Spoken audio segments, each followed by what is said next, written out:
the common reason for people to be skeptical toward hadith, that skepticism often rests on these two issues.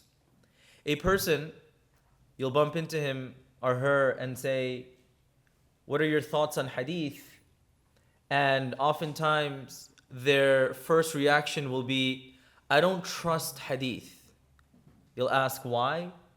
And you'll hear this cliche, this trope, why would I trust hadith if it was written hundreds of years after the life of Rasulullah sallallahu alaihi wasallam? Many people don't hold this view, and nowadays, given how accessible knowledge is, it's very hard to maintain and sustain such an ignorant view. But nonetheless, you'll hear people say, hadith were written like hundreds of years later. For instance, they'll say Sahih al-Bukhari. Imam Bukhari came 200 years after the demise of Rasulullah sallallahu alaihi wasallam. Why should I trust something that was written 200 years later? What happened for 200 years? Based on the false premise that nothing was written before Imam Bukhari. So what we will do is revisit some of these notions, some of our assumptions regarding the written tradition, the writing down of hadith, the preservation of hadith. Why is this important? Because isnad and narrator criticism served to sieve out reliable from unreliable transmissions, reports that were being transmitted. So there were thousands, and if you take different strands of transmissions, hundreds of thousands of reports that were in circulation. By using isnad and narrator criticism, all of this information, this pool of information was being filtered. And what is reliable was put as reliable, what was unreliable as unreliable, and everything in between. Then scholars came and took this information and documented it in respective collections. So what we've covered yesterday teaches that first step of preservation, to take all the knowledge and information and hadith and reports that were being orally transmitted and now being able to categorize it and determine what is reliable from what is unreliable. Okay, so that's the first conversation, and we'll delve into it a bit deeper as we carry on with the slides. The second concern that you'll see many people have when they're dealing with hadith, this you'll find more among people in either the West or in societies that are highly influenced by Western assumptions, and that is what we can say problematic hadith. Somebody will come across a hadith and they're grappling with it, trying to make sense of it. And it's not necessary that they have a sinister motive. It's just a particular hadith or aspect or, incident in the life of Rasulullah sallallahu alaihi wasallam really makes them have a crisis of faith. How do we deal with that? What are certain guidelines? What are certain assumptions that we have to revisit? Inshallah, these are two general topics that we hope to address this morning, inshallah. The session will be hopefully for 2 hours. I know we're running a little late, but hopefully we can cover all the relevant material and get through it in due time. So let's start with the first topic: the compilation of hadith reports and literature. Are the slides showing correctly, or do I need to put it on view? Can you guys see it, the slides? Are they good? Okay.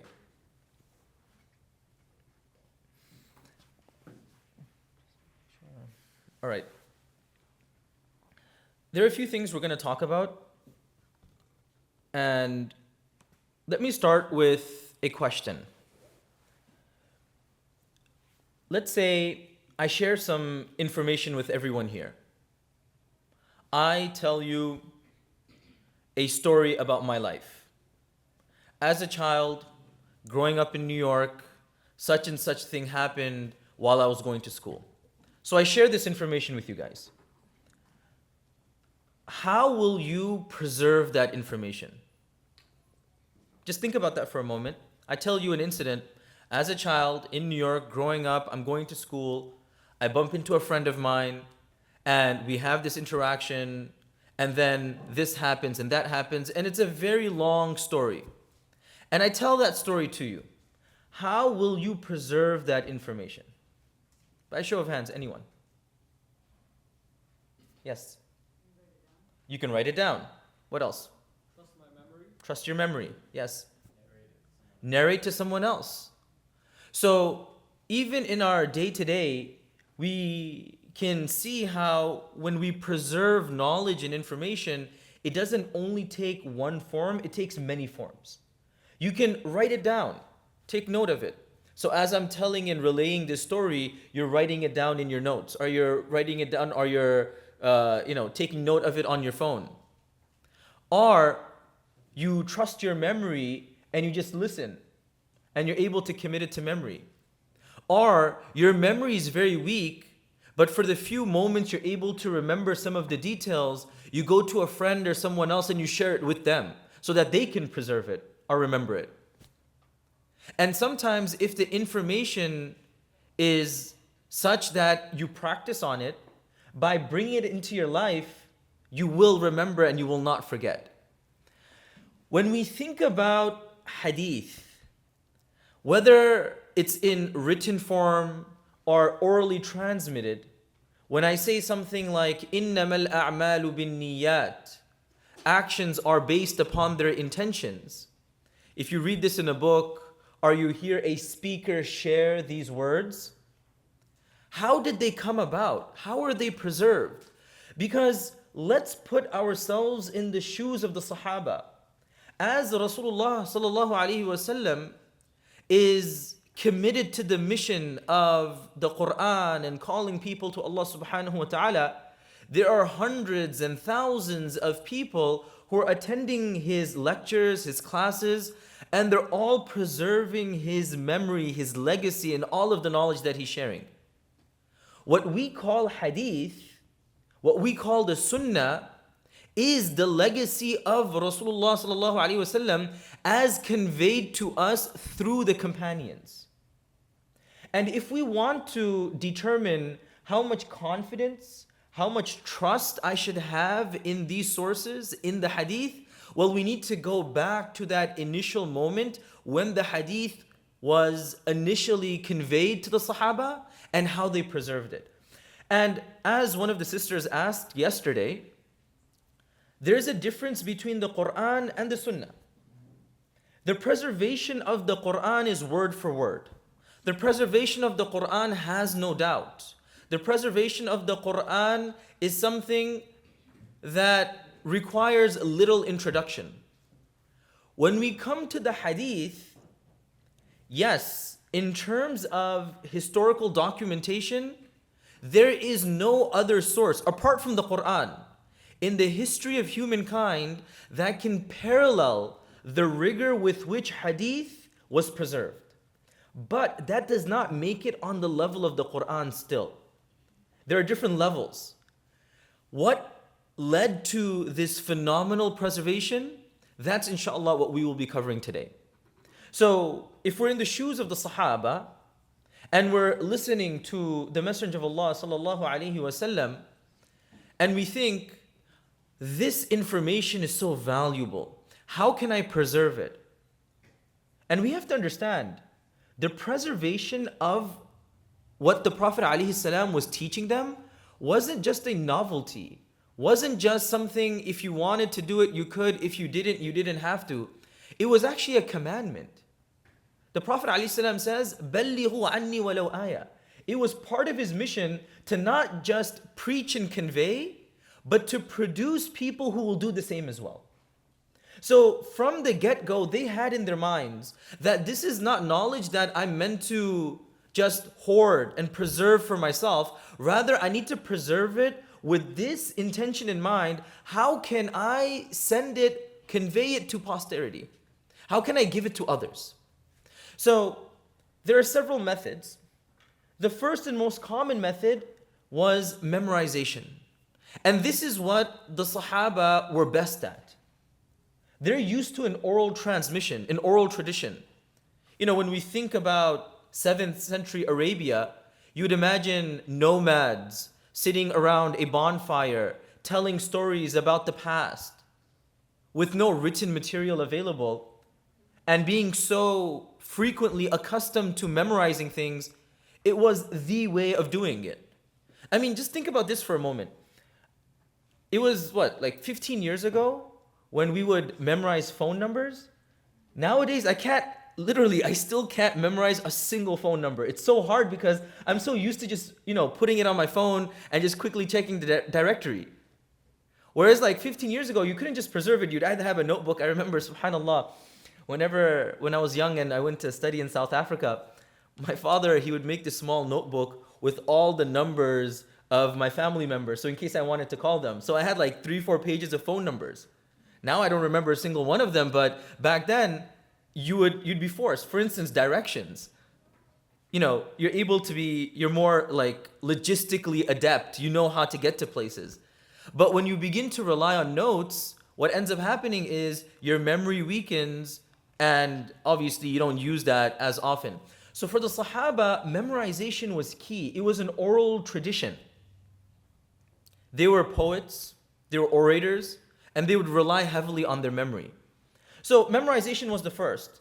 And as I mentioned before, Abu Hurairah radiallahu anhu would explain what was his process of memorization.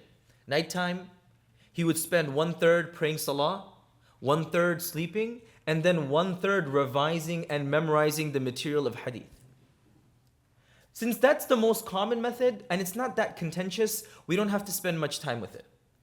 The second method is to convey it to others. Although the Sahaba had great memory, not all of them had memory like Abu Hurairah radiallahu anhu, for instance. He would say, when I hear something, I would never forget it. When I heard something, I wouldn't forget it. So what did these Sahaba do? The moment they heard something, they would go to others and then they would convey that information.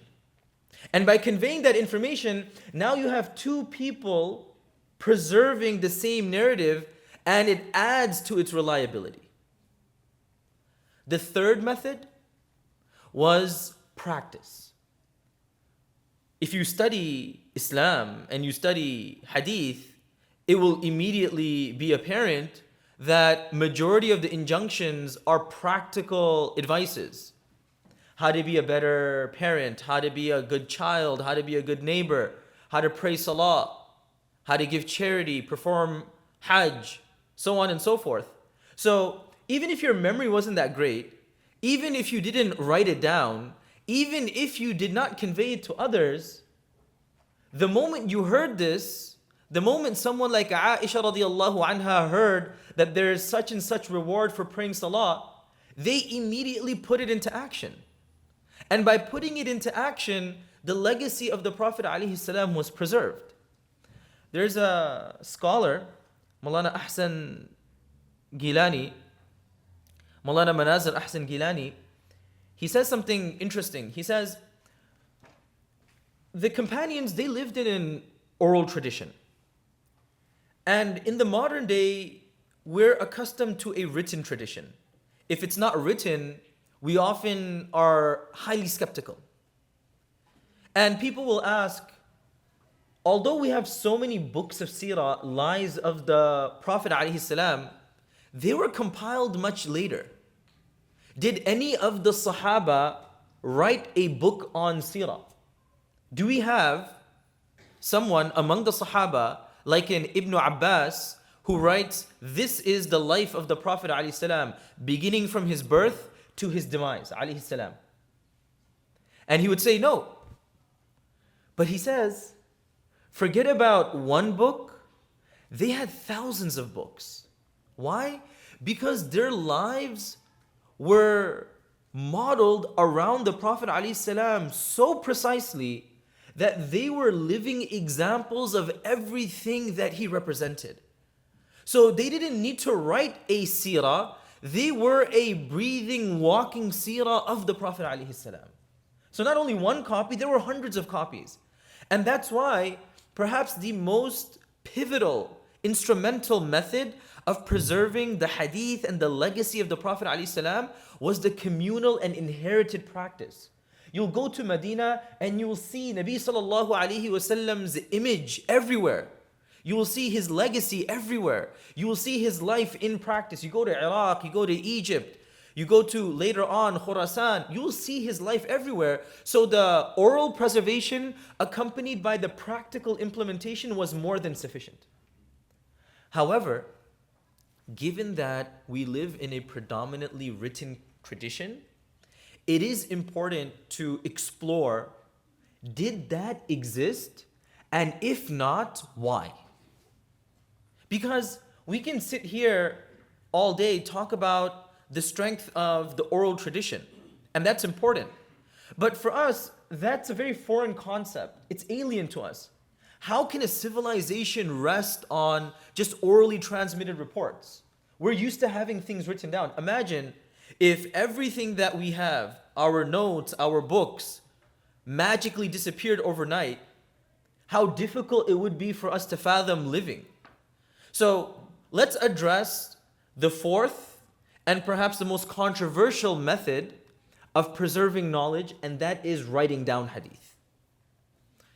And we may not be aware of this, but the oral tradition, when things are orally transmitted on the one hand versus the written tradition, this debate, the tension between the two, predates Islam. Even in Athens, in Greece, among the philosophers, they had a very similar debate as well. Plato, he has one instance where he quotes Socrates, and Socrates is speaking to his interlocutor, and they're talking about writing down knowledge and information. And, the person's name is Phaedrus. He says, this is writing, this is so important.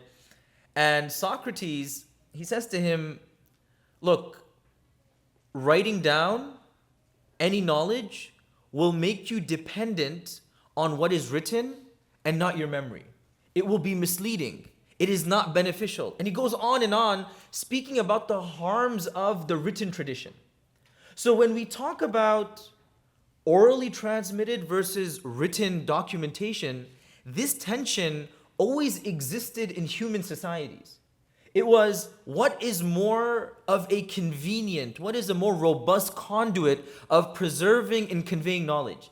And for large parts of human history, it wasn't writing down information, it was oral preservation. And there are reasons why oral preservation was seen as a more robust method, and we're going to get to that. During the life of Rasulullah sallallahu alaihi wasallam, he himself was unlettered, and the majority of the Sahaba were unlettered. They didn't know how to read or write. Yes, you had some among them who were educated, such as Zayd ibn Thabit, radiallahu an, Abu Huraira, Abdullah ibn Amr ibn al-As. They knew how to read and write. But the vast majority, they couldn't. And that's understandable. That's not a reflection of their education. That's just the society in which they lived. So, did the Sahaba write down hadith in the time of the Prophet ﷺ? It's interesting because you'll find conflicting reports. In some hadith, the Prophet ﷺ, he would encourage the Sahaba to write down hadith. And in other instances, you'll see him discourage it. So for instance, Abu Sa'id al-Khudri, as recorded in the introduction to Sahih Muslim, he says, we were sitting down and writing something. When the Prophet ﷺ, he comes and he asks us, what are you guys doing? And we replied, we're writing down all the hadith that you teach us. And he said to us at that moment, erase everything that you've written down apart from the Quran. Which is somewhat of a negative attitude toward writing. However, these hadith that say don't write, they were very early on in the mission of the Prophet ﷺ, where he wanted the Sahaba to focus more on what they were listening and what they can practice on. Writing down was not important at that time. I mean, we can relate to this as well. Sometimes when you're having a conversation with someone and they're busy just writing down, you'll think to yourself, are you even focusing on what I'm saying? Are you going to practice on it? In addition to the fact that when they're writing down, Nabi SAW in those initial moments wanted to focus on the Quran. And once the Quran was settled in their heart, once the Quran was preserved in their lives, then he said, okay, let's talk about other things as well. Because the hadith was being preserved through their practice. The Quran was being documented, and he didn't want anything else to be documented apart from the Quran until it was firmly settled and grounded in their lives. And then he went on to writing. And that's why toward the latter part of his life, you will find that he actually instructed the Sahaba to write down hadith.